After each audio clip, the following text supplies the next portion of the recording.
Que a paz do Senhor Jesus seja sobre toda a igreja. Amém. Apocalipse, capítulo 1, versículo 12. Quando o apóstolo João é arrebatado no dia do Senhor e tem uma visão do Senhor Jesus, uma mensagem. E diz o apóstolo: voltei-me para ver quem falava comigo, e voltando vi 7 candeeiros de ouro, em outras traduções, candelabros de ouro.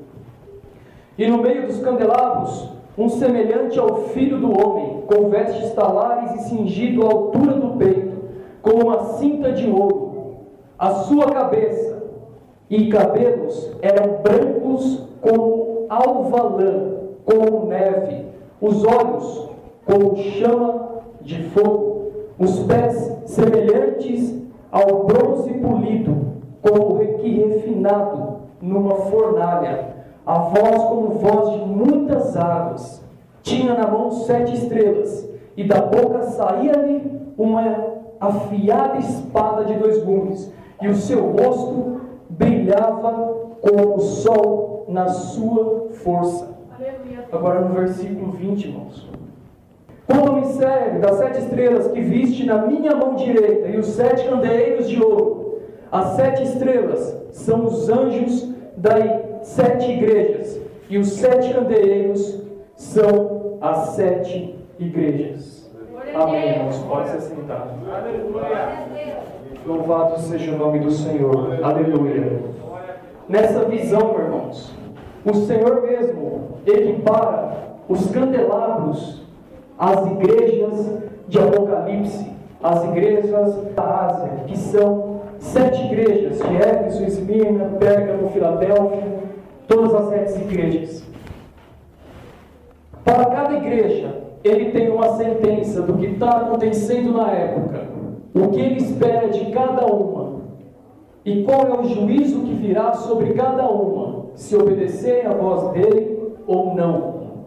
As 7 igrejas de Apocalipse, 7 os irmãos sabem que é o número perfeito de Deus, é um número em Deus que não cabe ao homem decifrar, porque pode ser qualquer quantidade, porque é um número vivo em sabedoria de Deus.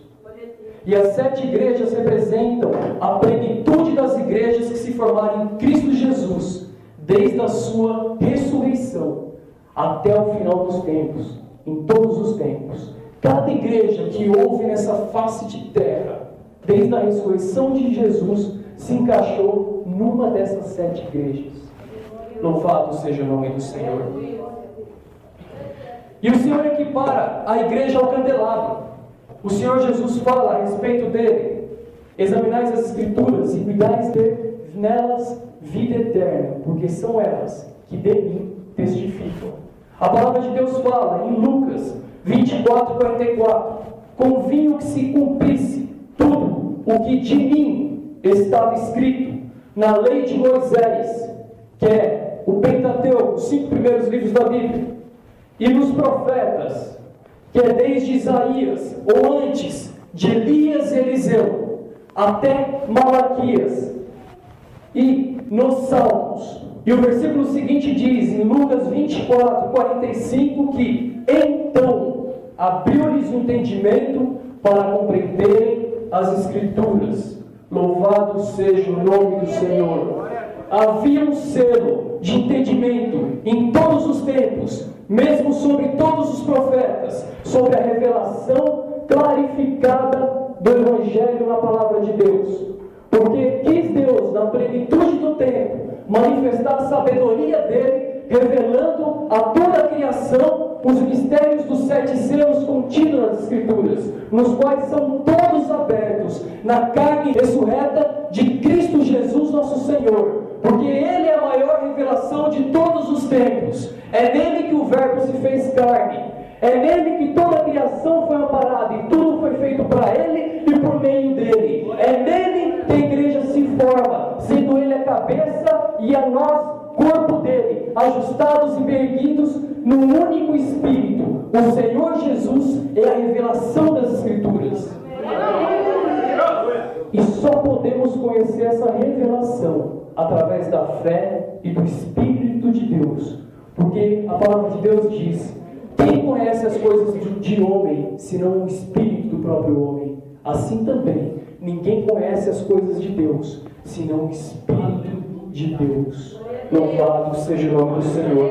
E graças a Cristo Jesus, que hoje, pela presença do Espírito dele, e muitos de nós, ou em todos que estão aqui, nós possamos hoje abrir as Escrituras e enxergar a face do nosso Senhor em cada versículo e entender que isso é uma promessa para uma família eterna e sagrada de reis e sacerdotes, para manifestar a glória de Deus, a multiforme sabedoria de Deus na igreja, em todos os dons e talentos de cura, sabedoria, de línguas e de todos os mistérios ocultos desde sempre, na face de Cristo, para a glória de Deus Pai. Amém.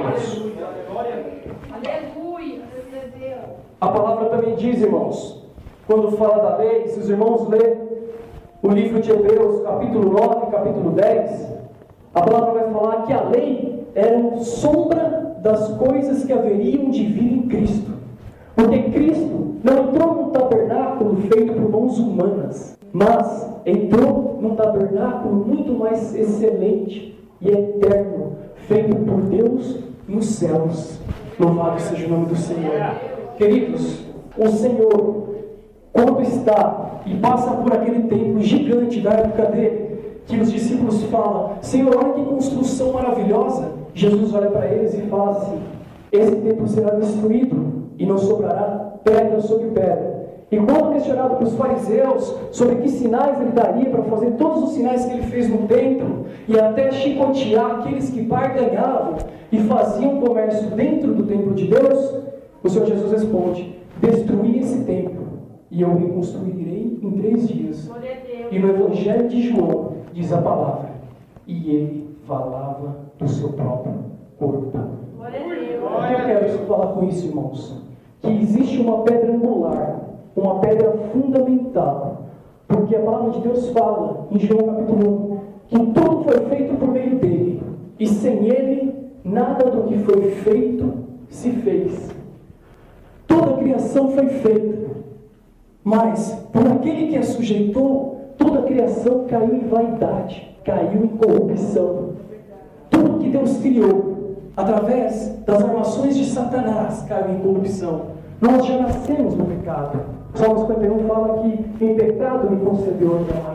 Tudo estava corrupto e perdido. E Deus, sendo santo e perfeito, gera pela sua sabedoria e justiça um corpo incorrupto no meio de uma criação corrupta, onde só havia trevas, nasceu um ponto de luz. E esse ponto de luz resplandeceu mais e mais até clarear toda a criação. E esse ponto é Jesus Cristo, quando se fez carne. Louvado seja o nome do Senhor.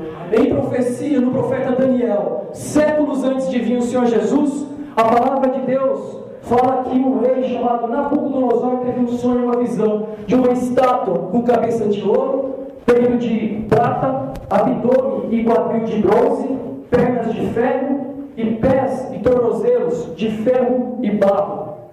E a palavra de Deus veio numa revelação tremenda, falando que aquela estátua, através do profeta Daniel, revelado para Nabucodonosor, aquela estátua que ele tinha sonhado, representava todos os impérios da terra.